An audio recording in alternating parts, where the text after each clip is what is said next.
Hello，大家好，我係 Max。咁樣呢，今日呢要同大家分享嘅呢，就係避風塘炒蟹啦。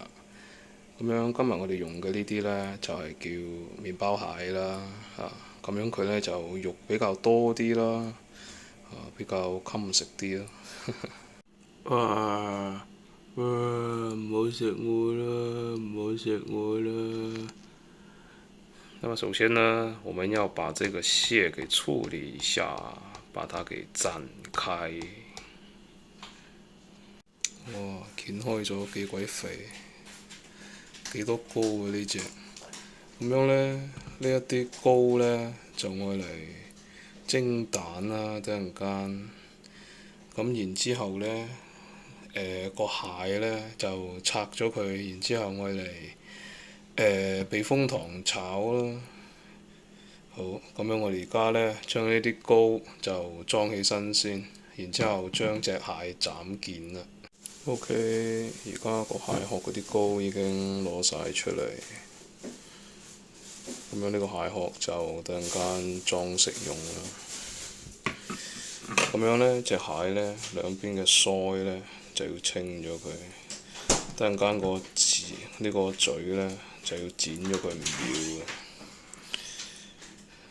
然之後呢，呢啲蟹膏呢，佢呢，就佢原本個蟹呢，喺呢一個位呢，佢係有一個胃囊嘅。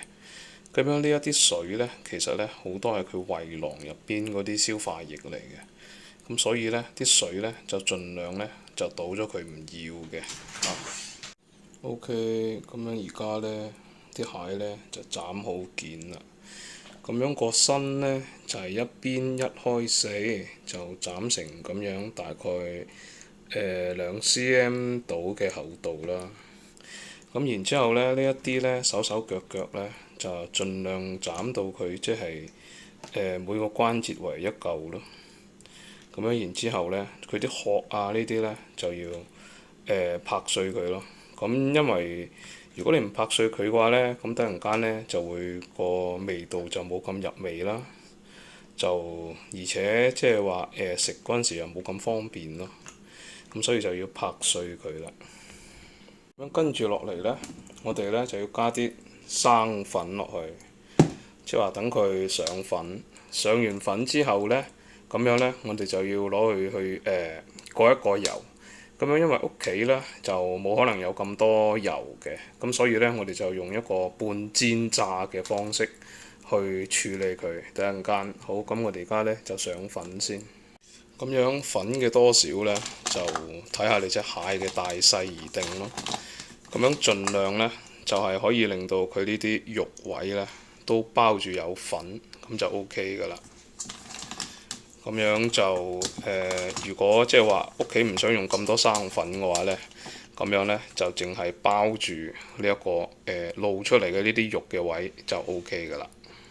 OK，咁樣啲蟹呢撈完粉之後呢，咁樣呢我哋呢就要落油去煎佢啦。咁樣而家呢個油溫呢，就唔係好高嘅啫，大概係160度到180度到，即係話呢，你唔使話等佢飛晒煙太熱嗰陣時呢去落嘅，你就係即係等佢即係稍為有少少波紋起嗰陣時呢，你而家落去呢就啱好㗎啦。因為我哋而家呢係要封咗佢嘅表面先咯，就唔係話要煎晒熟晒佢咁樣嘅。OK，好，咁我哋而家煎啦。咁樣撈完粉之後呢，就大概就係咁樣啦嚇。咁樣因為屋企嘅鑊呢，佢嘅溫度同埋油量呢，佢係肯定唔會好似酒店咁多嘅。咁所以呢，就係我哋呢一次唔可以將所有嘅蟹都掉晒落去度煎。如果唔係呢，個油溫呢就會跌得好犀利。咁樣我哋就係咁樣一次大概即係話半隻蟹到咁樣落去。咁樣我哋就唔使話用太多嘅油，咁樣慢慢煎佢。咁樣煎到即係話大概20零秒到，跟住我哋再反一次面。咁樣就好似而家咁樣，即係話大概佢表面呢有一層微微地黃嘅一層薄膜呢，咁樣就 OK 㗎啦。咁樣我哋呢一面呢，啱先係煎咗大概30秒到，咁而家呢，呢一面再煎30秒就可以撈起身備用㗎啦。OK，咁樣我哋咧，因為油比較少啦，咁樣我哋晾呢個蟹殼嘅時候咧，咁我哋咧就可以稍微側一側啦，側一側個鑊啦，咁樣等啲油咧可以滲到入去啦，咁樣過一過佢個蟹殼嘅入邊啦，咁樣佢就比較容易熟啲咯。咁然之後咧反過嚟，等佢其他面咧都可以貼到啲油。嗱，咁樣我哋推一推個油鑊啦，等嗰啲油啷一啷，可以接觸到嗰隻蟹嘅蟹殼，咁樣好快咧。嗱，咁已經係成個蟹殼就已經熟咗㗎啦。好 ，OK， 好 OK， 咁樣我哋而家啲蟹咧就已經全部煎完咗啦。咁樣點解要裹一層漿咧？第一個咧就係好似呢啲腳嘅呢啲位咧，佢即係話個表面比較光滑啦。咁樣所以我哋就要咧裹一層粉啦，等佢嗰啲汁咧可以附喺上邊咯。咁樣而好似呢啲肉咁樣嘅位咧，咁好似肉嘅呢啲位咧。咁樣我哋咧就要鎖一層漿喺上邊，等佢可以個水分就鎖喺入邊咯，就唔好等佢水分流失得太犀利。咁樣即係話佢咁樣相對嚟講咧，炒嗰陣時咧就會入邊嘅肉質就會比較好一啲，同埋個味道咧就會比較濃郁少少咯。OK，咁樣我而家睇下配料方面啦。咁樣呢四大金剛呢，就係避風塘必備嘅。咁因為我冇紅葱頭啦，咁樣我只能夠用洋葱嚟代替啦。咁如果有紅葱頭係最好嘅。咁樣然之後呢，呢一度呢係嗰啲青辣椒仔，即係辣嘅嗰啲青辣椒仔，即係呢一種青辣椒仔啦。咁樣就切成丁。OK，咁然之後呢，呢一個係蒜蓉，咁啊蒜蓉就唔使講噶啦，呢一個蒜蓉呢，等陣間我哋會分兩次去落嘅，即係話爆鑊起鑊嗰陣時落一次，然之後最後尾再落一次，然之後呢，呢一個係豆豉啊，咁樣呢三樣嘢呢，就係起鑊就要掉落去噶啦，咁呢一個呢，就分兩次掉兩次放。調料方面呢，呢一個呢係糖啦，等陣間會放一茶匙嘅糖啦。然之後呢一個呢係雞粉啦，亦都會放一茶匙嘅雞粉。然之後呢，我哋再會放半茶匙嘅鹽落去嘅。咁然之後呢，仲會加最後尾仲會加一茶匙到嘅生抽啦，跟住去調一調個味嘅。OK， 好啦，咁我哋而家呢就開始炒蟹啦。咁首先熱鑊落油啦，咁樣呢個就唔使講噶啦。咁然之後呢，我哋先將啲配料掉落去先。OK，咁樣我哋呢就將呢啲洋葱啊、蒜蓉啊同埋豆豉呢啲呢，就放咗落去先爆香佢先啦。咁樣然之後呢，我哋喺爆嘅同時呢，就要落啲鹽同埋糖，仲有雞粉落去，調一調個味。好，咁樣我哋呢落半殼鹽啦，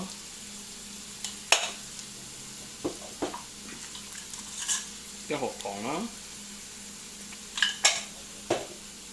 然之後呢仲有一茶匙嘅雞粉啦。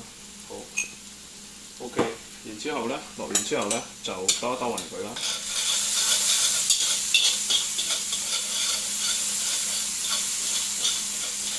咁點解要而家就要落呢？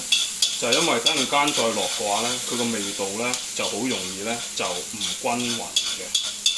OK， 咁樣呢，我哋睇到呢有一啲蒜頭啊，同埋呢啲乾葱呢，就即係話開始變色嘅時候呢，咁呢個時候呢，我哋呢就可以落啲蟹落去啦。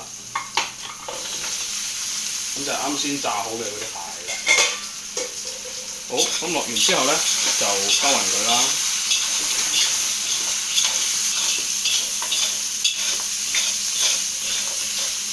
然之後呢，落少少嘅豉油。咁樣呢，最好呢，就係可以黐到個鑊邊啦，咁樣佢就會香啲啦。然之後呢，將我哋剩餘嘅嗰啲蒜頭倒埋落去。咁呢個時候呢，我哋嘅火呢就可以關細少少啦。OK，咁樣我哋而家呢，就倒埋呢個薄芡落去啦，兜勻啲料佢啦。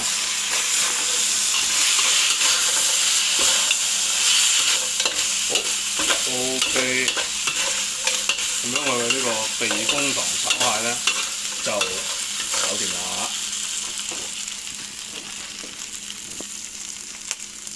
好啦，今日嘅避風塘炒蟹就分享完畢啦，希望大家鍾意啦。